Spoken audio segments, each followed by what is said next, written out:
506장 땅 끝까지 복음을.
유대에 있는 사도들과 형제들이 이방인들도 하나님의 말씀을 받았다 함을 들었더니 베드로가 예루살렘에 올라갔을 때 할례자들이 비난하여 내가 무할례자의 집에 들어가 함께 먹었다.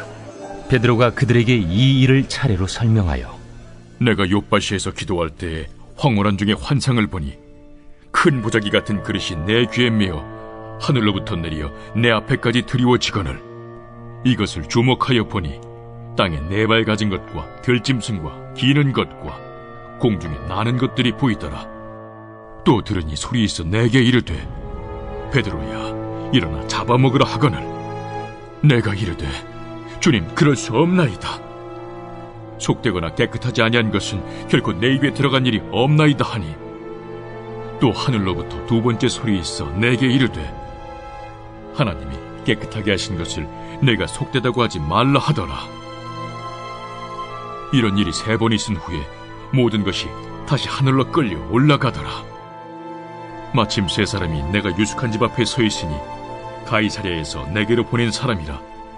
성령이 내게 명하사 아무 의심 말고 함께 가라 하시매 이 6 형제도 나와 함께 가서 그 사람의 집에 들어가니 그가 우리에게 말하기를 천사가 내 집에 서서 말하되 내가 사람을 요빠에 보내어 베드로라 하는 시몬을 청하라.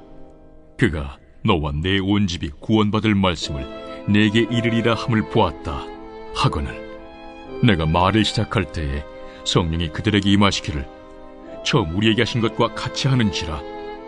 내가 주의 말씀에 요한은 물로 세례를 베풀었으나 너희는 성령으로 세례를 받으리라 하신 것이 생각났노라. 그런즉 하나님이 우리가 주 예수 그리스도를 믿을 때에 주신 것과 같은 선물을 그들에게도 주셨으니 내가 누구이기에 하나님을 능히 맡겠느냐. 그들이 이 말을 듣고 잠잠하여 하나님께 영광을 돌려 그러면 하나님께서 이방인에게도 생명 얻는 회개를 주셨도다. 그때 스데반의 일로 일어난 환난으로 말미암아 흩어진 자들이 베니게와 구브로와 안디옥까지 이르러 유대인에게만 말씀을 전하는데, 그 중에 구브로와 구레네 몇 사람이 안디옥에 이르러 헬라인에게도 말하여 주 예수를 전파하니 주의 손이 그들과 함께 하심에 수많은 사람들이 믿고 주께 돌아오더라. 예루살렘 교회가 이 사람들의 소문을 듣고 바나바를 안디옥까지 보내니 그가 이르러 하나님의 은혜를 보고 기뻐하여 모든 사람에게 굳건한 마음으로 주와 함께 머물러 있으라 권하니, 바나바는 착한 사람이요 성령과 믿음이 충만한 사람이라. 이에 큰 무리가 주께 더하여지더라. 바나바가 사울을 찾으러 다소에 가서 만나매 안디옥에 데리고 와서 둘이 교회에 1년간 모여있어 큰 무리를 가르쳤고, 제자들이 안디옥에서 비로소 그리스도인이라 일컬음을 받게 되었더라. 그때 선지자들이 예루살렘에서 안디옥에 이르니 그 중에 아가보라는 한 사람이 일어나 성령으로 말하되 천하의 큰 흉년이 들리라 하더니 글라우디오 때에 그렇게 되니라. 제자들이 각각 그 힘대로 유대에 사는 형제들에게 부조를 보내기로 작정하고 이를 실행하여 바나바와 사울의 손으로 장로들에게 보내니라.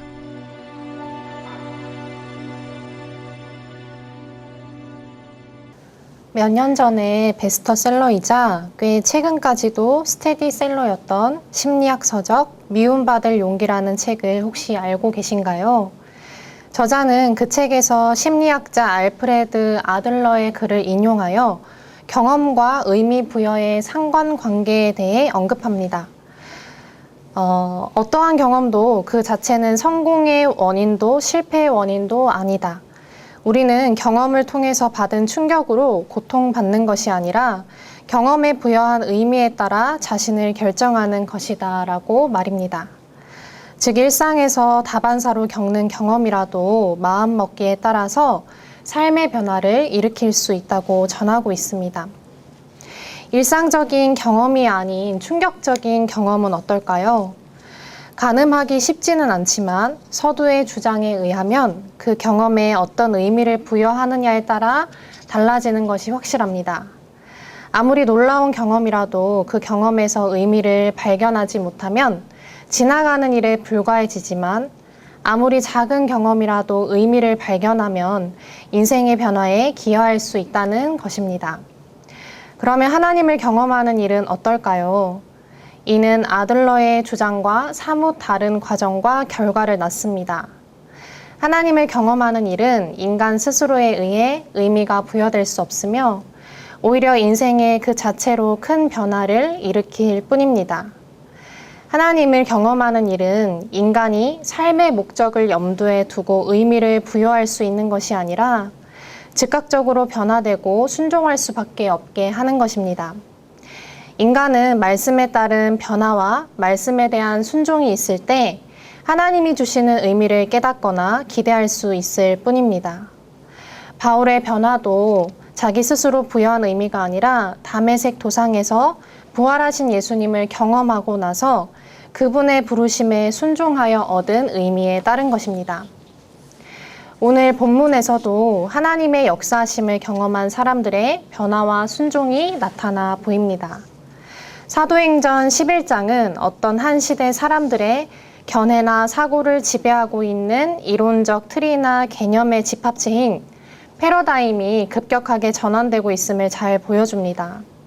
바로 유대인에게만 국한되었던 선교에서 벗어나 이방인 선교의 문이 본격적으로 열리고 있기 때문입니다.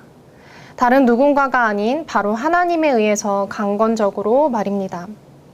이는 교회 안에서뿐만 아니라 세계적인 범위에서의 패러다임의 전환이라고 할 수 있습니다. 바로 지금은 너무나 익숙하지만 그 당시에는 매우 급진적인 개념이었던 세계 선교의 기초가 만들어지고 있는 순간이기에 그렇습니다. 그러나 이와 같이 패러다임이 급속히 전환되는 시대에는 언제나 거침돌들이 있기 마련입니다. 대체적으로 적응과 안정과 전통이 먼저 우선되는 공동체에서는 아주 작은 변화들도 많은 거침돌들을 거쳐야 하는데 하물며 유대 중심적 초대 교회에서 이방인 선교로의 확장이라니 이 변화가 자리 잡기까지 얼마나 많은 신학적 논쟁 구간이 있었을까요? 하나님의 새로운 역사를 눈으로 보고 듣고 경험하여 확신한 베드로도 예외 없이 그 거침돌들을 지나야 했습니다. 사도행전 11장은 크게 1에서 18절과 19에서 30절 이 두 단락으로 나눌 수 있는데, 먼저 1에서 18절에서는 이방인 회심 소식을 들은 예루살렘 교회의 보수적인 유대 그리스도인들이 베드로의 행동을 비난하고 나서는 이야기가 나옵니다. 1절에 쓰여진 누가의 표현처럼 이방인들도 하나님의 말씀을 받았다는 새 시대의 막이 열렸으나 2, 3절에 보면 알 수 있듯이 베드로가 무할례자의 집에 들어가 함께 먹으며 유대적 전통을 어기는 부정한 행위를 행했다고 비난하는 것입니다. 즉 이들은 베드로가 이방인들에게 복음을 전했다는 것을 문제 삼기보다는 무할례자의 집에 들어가 함께 먹었다는 것을 비난합니다. 이들의 반응은 전혀 이해 못할 만한 것은 아닙니다.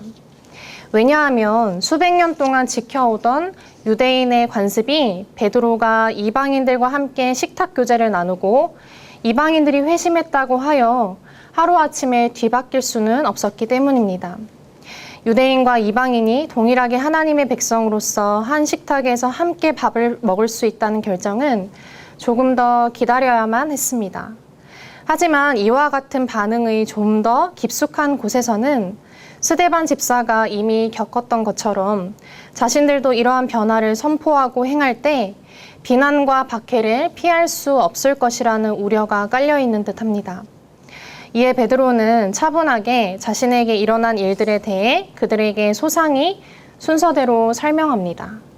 베드로는 먼저 4에서 10절까지 하나님께서 자기에게 보여주신 환상과 자기를 찾아온 이방인들을 차별하지 말고 따라가라는 성령의 음성을 들은 것을 이야기합니다. 환상으로 들려주신 말씀을 통해 속된 것과 정결한 것 사이의 경계가 무너졌고 이방인 고넬료의 초대에 응하여 의심 없이 그 집에 따라간 것은 명령이었다고 말입니다. 고넬료 또한 천사의 지시로 베드로를 청한 것임을 밝히고 있죠. 그리고 11에서 16절에서는 이방인 고넬료의 집에서 일어난 성령 사건을 이야기합니다. 여기서 그 이방인들에게 임한 성령이 처음 우리에게 하신 것과 같이 했다라는 표현은 이 사건이 이방인들을 위한 오순절 성령 강림 사건이라는 것을 깨닫게 합니다. 그렇기에 이방인들이 성령 받은 사건은 성령 세례이며 이는 그들이 복음을 믿을 때 일어납니다. 그리스도인이 예수 그리스도를 믿을 때 비로소 성령의 임재를 경험하기 때문입니다. 베드로는 이방인이라고 해서 이류 그리스도인이 아니며 유대인이나 이방인이나 다 똑같이 성령의 임하심을 체험한 하나님의 백성이라는 것을 강조하고 있는 것입니다. 따라서 17에서 18절에서 하나님의 이러한 구원 역사의 전개를 막을 수 있는 사람은 아무도 없다고 베드로가 고백하자 유대 그리스도인들은 잠잠히 하나님께 영광을 돌립니다. 이처럼 처음에 유대인 할례자들은 이방인도 하나님의 말씀을 받았다는 말과 무할례자, 즉 이방인의 집에 들어가 함께 먹었다는 말을 모두 들었습니다. 그런데 그들 모두 하나님이 주권적으로 하신 일인 것은 몰랐습니다. 도리어 그리스도인이 되기 전에 할례를 받고 유대인이 되어야 한다고 믿었기에 이방인들의 회심 자체를 의심했을지도 모르겠습니다. 이처럼 자신이 고수하는 신학적인 전제나 전통, 의미 부여가 도리어 말씀이나 하나님의 역사를 올바로 보는 데 장애가 될 수 있습니다.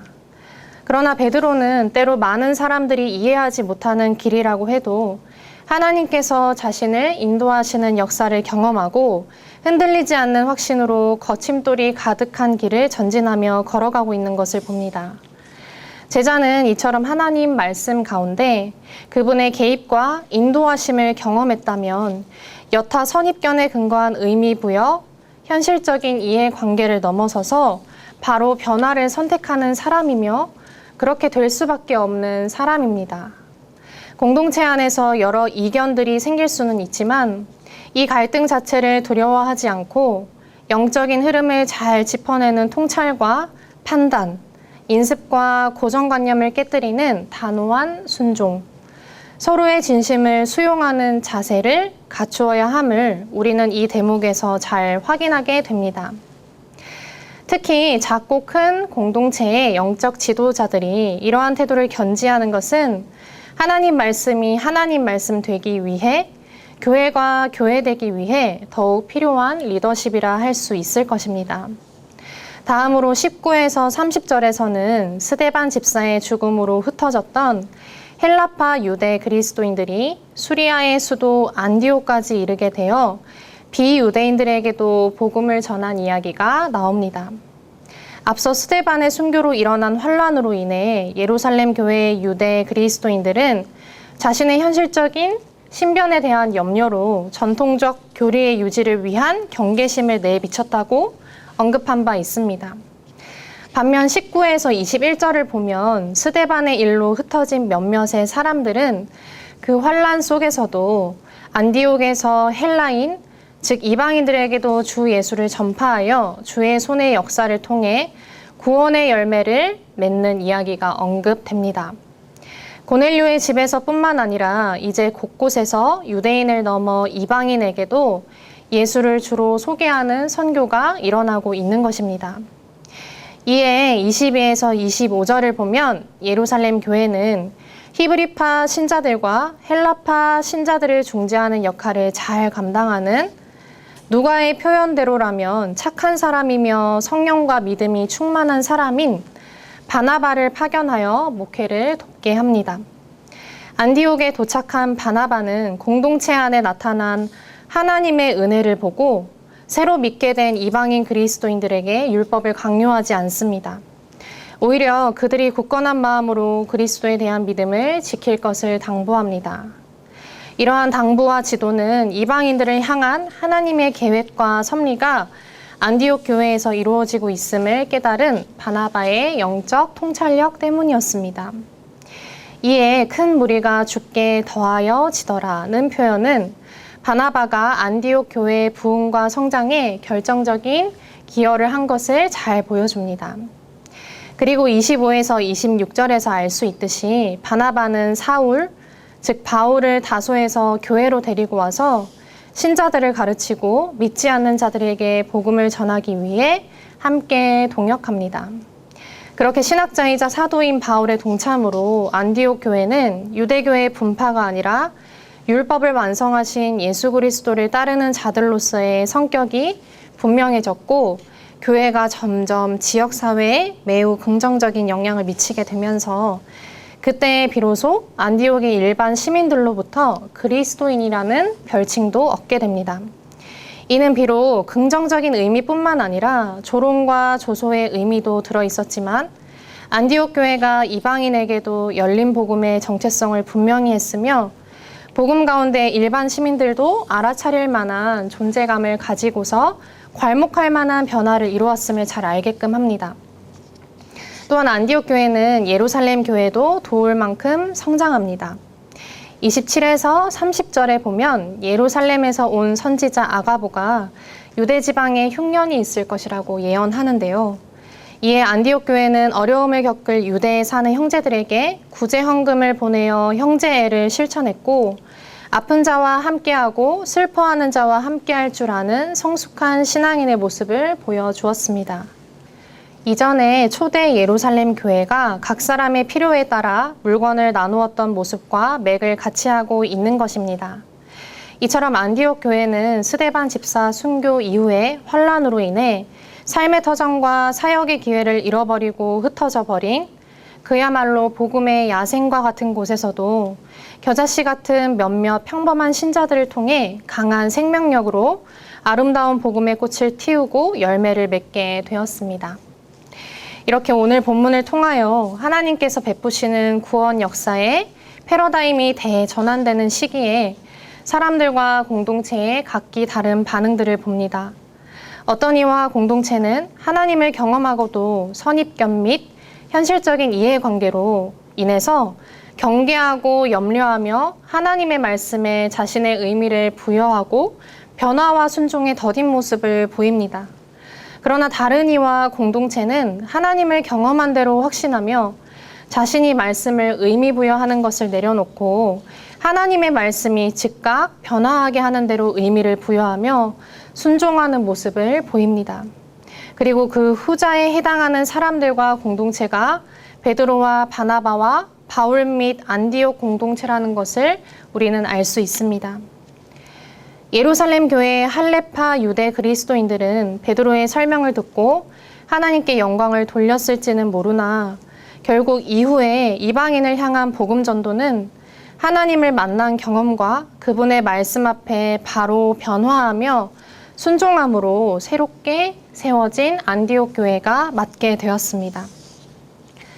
사랑하는 성도님들, 우리는 어떤 제자이며 공동체인지 돌아보기를 원합니다. 복음과 교회의 생명력 있는 역동성의 증거는 바로 하나님을 경험하고 확신한 대로 그분의 말씀을 깨달은 대로 즉시 변화되고 순종하는 것에 있다고 오늘 본문은 말씀합니다.